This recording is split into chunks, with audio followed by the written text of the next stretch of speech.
Hello everyone, it's Nikki Batgirl D'Angelo here for another Let's Play Kerbal Space Program, and today, well, you're going to learn a little bit about planning missions, because this one was well planned, well executed, and then there was a fundamental oversight, and we'll get to that in a little bit. So here we have the Magic Moon bus. We landed this a while back. I believe we brought Valentina and Bill out to the moon so we could gather some science. And we landed this here and decided that we were going to build a base in this particular area. The biggest problem with that is that to get here, you have to get into a polar orbit and wait just for the right time to be able to deorbit and land on the moon.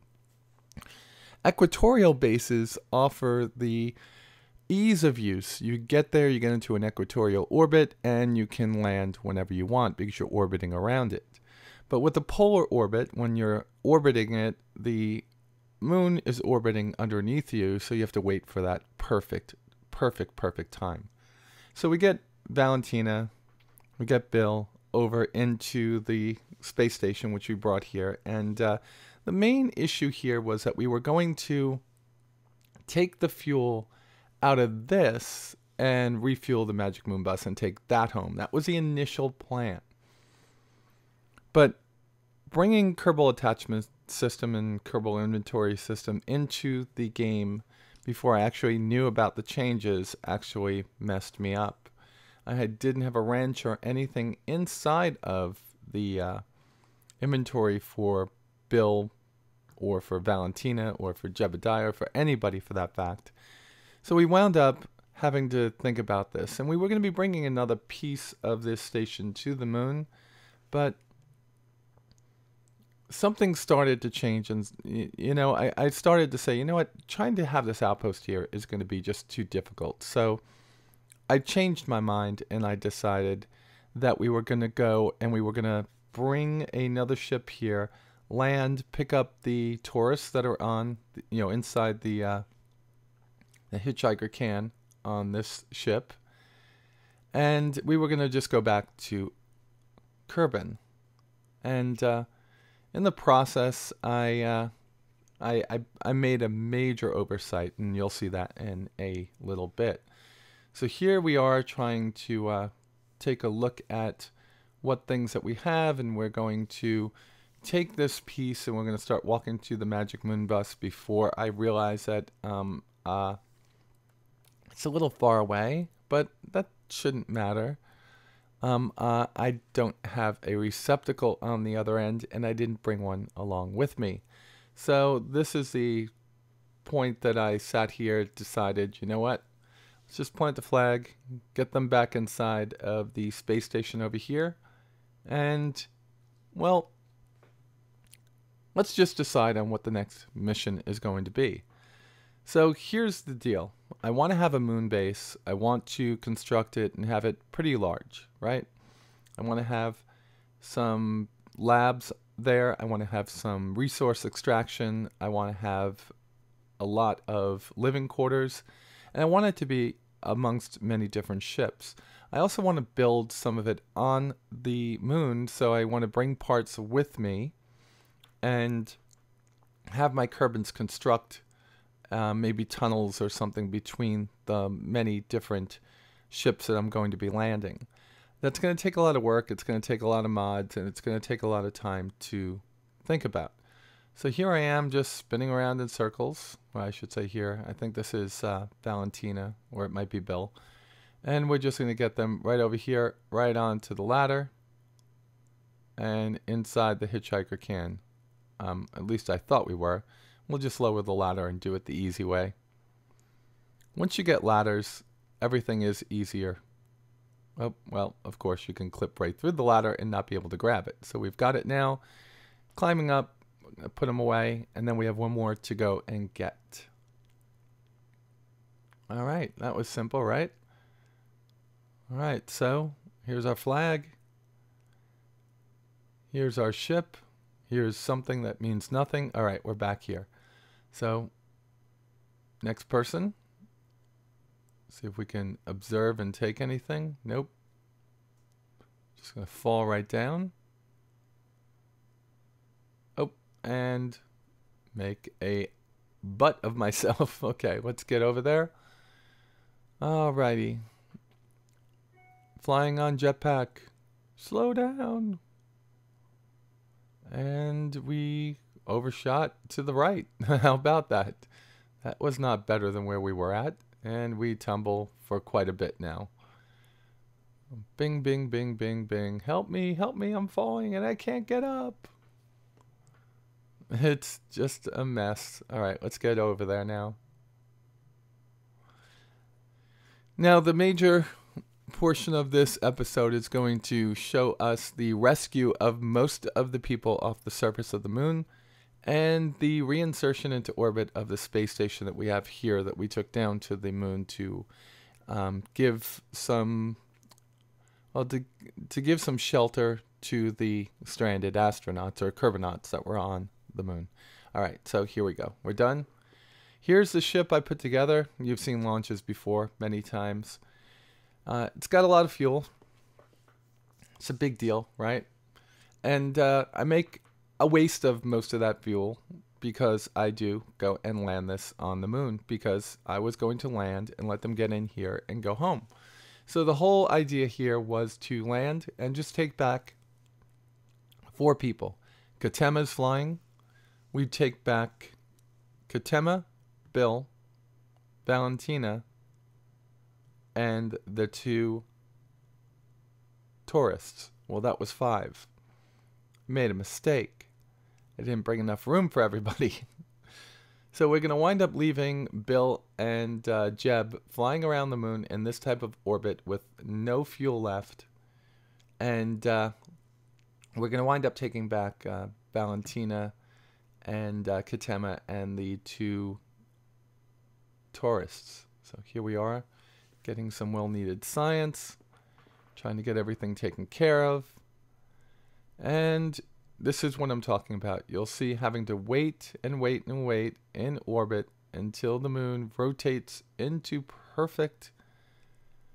Well, I'm not going to wait for it to rotate into perfect position.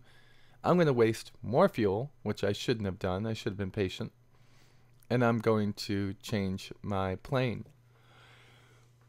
So the orbital plane change done. I was getting a little antsy here trying to get this done. And now we're just going to suicide burn down to the planet. We had a ton of fuel. I figured, what the hell? Doesn't really matter. I said planet, I know, but it's the moon. And we're going to try to do a precision landing somewhere close to them. And that's the tough part, right? And we are sped up like 6 times or 8 times right now. We don't want to wait forever for this to get done. So we've got ourselves trying our best to get this to be a perfect approach. We drop our bomb of a of our fuel tank there. And now we're working on our LV-909, which has less thrust but more specific impulse. All right, there we go. Trying to get it closer.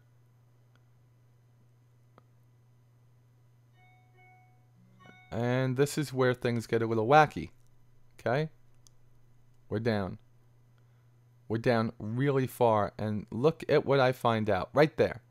I cannot get the tourists out of here. There's no way to get the tourists out of here. Absolutely no way.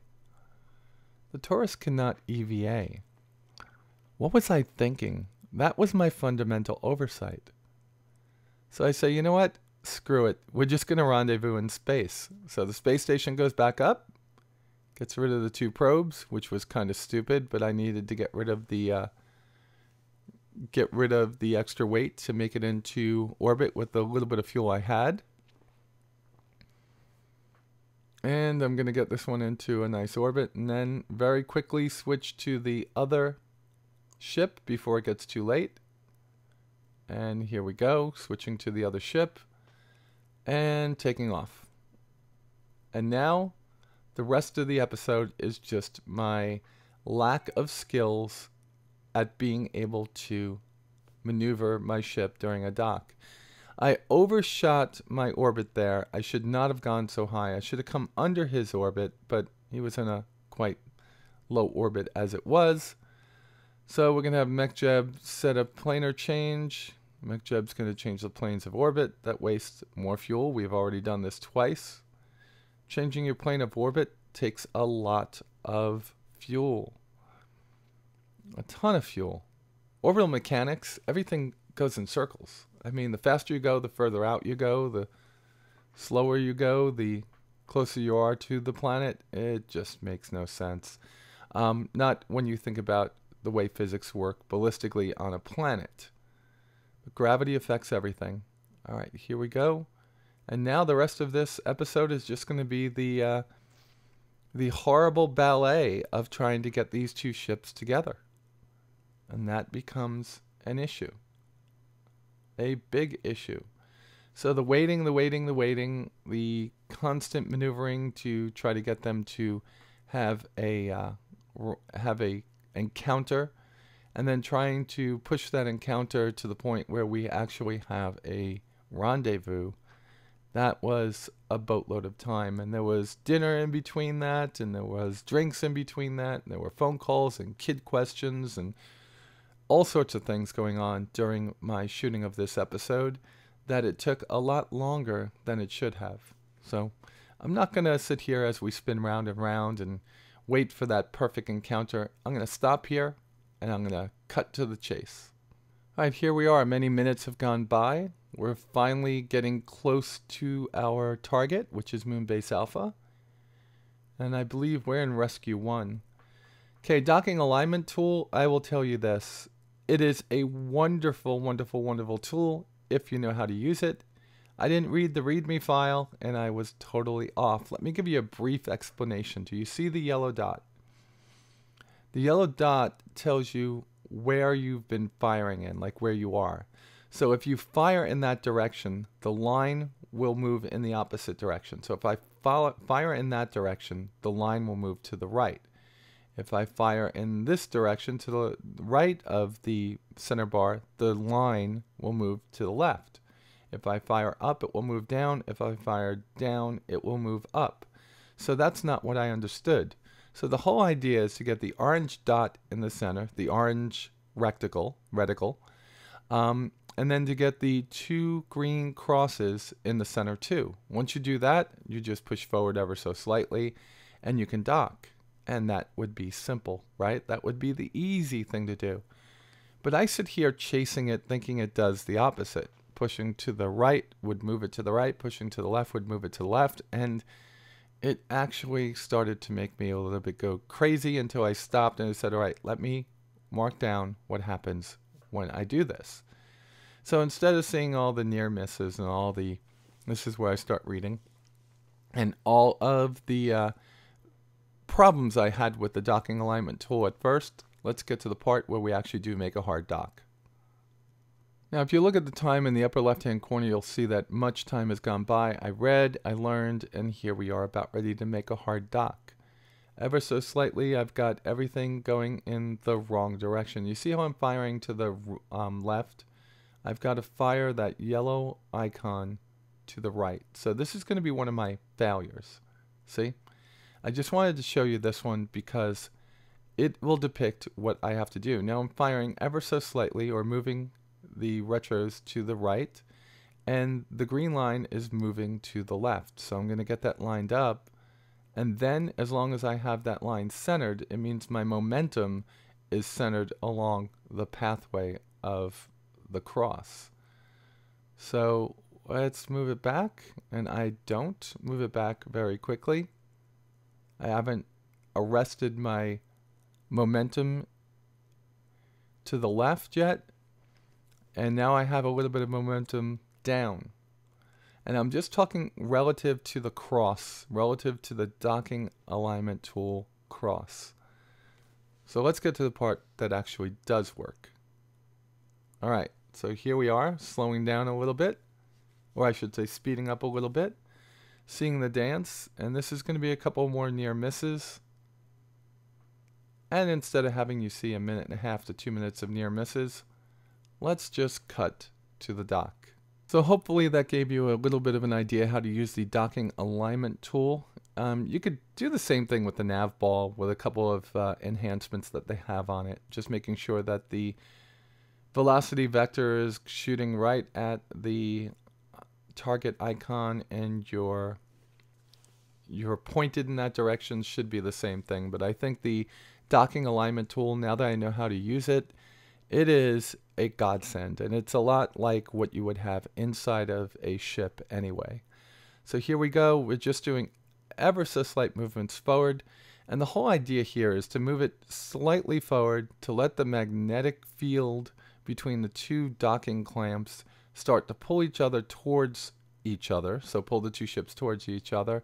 When that happens, you take off the stabilization and you just let the ship do its thing. So we're down within a few meters, and there it goes, hard dock. So once you learn how to use the docking alignment tool, it is a valuable piece of equipment. Without it, oh God, I probably would have been up here for hours trying to figure out what to do. So now I could transfer the tourists down the tunnel, get them into the ship, get my other Kerbans out of there too, and I think we're going to be leaving behind two of them. I think it's Jeb and Bill. So we're going to come over here, put this person in here. Maybe it's Katema and Bill, I'm not sure. Oop, she decided to let go and go in here instead. Okay. So we have everybody that we need, and we're going to start back on our trip home. So this rest of the ship, rest of this voyage is going to be in 6 or 8x, and we'll just talk a little bit for the next minute to 2 minutes. The whole idea here is to know what your ships could do, know what the capabilities are, know what the missions are at hand, and to try to map things out ahead of time. Because I was flying a lot of this from the hip, shooting from the hip, I wasted a lot of fuel, I wasted a lot of time, I wasted a lot of your time watching a video that didn't really have that big of a success. But it was a learning, right? It was a learning mission for me. This was a whole learning experience, and I hope it's going to be one for you. So in the end, I have almost no fuel left to get back, and that's going to be a bad thing. And the only fuel I am going to have is going to be retro. It's going to be my reactor, my retro rockets. That's it. So my reaction control unit, RCS, is it. So I'm going to need to use Kerbin's gravity to try to slow me down. So down here, I'm in the atmosphere, which is eventually going to slow me down enough. If I just stayed in this orbit over the course of a year, maybe I would pull that apoapsis down into the atmosphere also and be able to land. But theoretically, in that time, all of my food, water, and life support would be gone. So essentially what I do is I take a few orbits, which is going to take a few Kerbin days. And every time I'm nearing my periapsis, I fire my RCS thrusters to pull down my orbit. Remember, RCS can diminish your velocity enough should your weapon, should your weapons go out, should you lose fuel for your main engine. So all you have to do is just fire the same way. So I fire a little bit closer there, so I'm deeper in the atmosphere, down around 30. This time I should be able to get it, because I'm now at the 30,000 meter mark. I should be able to slow down enough with retro rockets and the thicker atmosphere to make a soft landing in the ocean on Kerbin. So the mission was not a failure. It wasn't a success. It was a mission. It was a learning mission, learning experience, and it was a hard experience because it took 3 missions to do one thing, which was to find out I was picking the wrong place for a outpost at this particular time. Should have made the outpost right there at the equator. Everything would have been hunky-dory and nothing would have been bad. So we're getting ourselves down and we're going to start planning for the next missions. Next missions, I've already flown. This is post, of course, and been holding off for a while because 1.04 is out and there's a major change to a lot of things inside of the heat system. So I have to rethink my rockets, make sure that they are capable of coming through the atmosphere without blowing up. Never again will you see me try to take a spaceship down from space that doesn't have a heat shield or still has an engine attached, unless I could slow it down enough not to have to go through the whole heating part of the reentry. So lots of changes to KSP, lots of good things going on. So let's get into the last piece, see if we made anything from this, and the suspense is literally killing me. All right. Nope. Not a whole lot there. Not a whole lot at all. Now, we did transmit back a bunch of science. We took our Taurus back, so we just got a mission complete for that.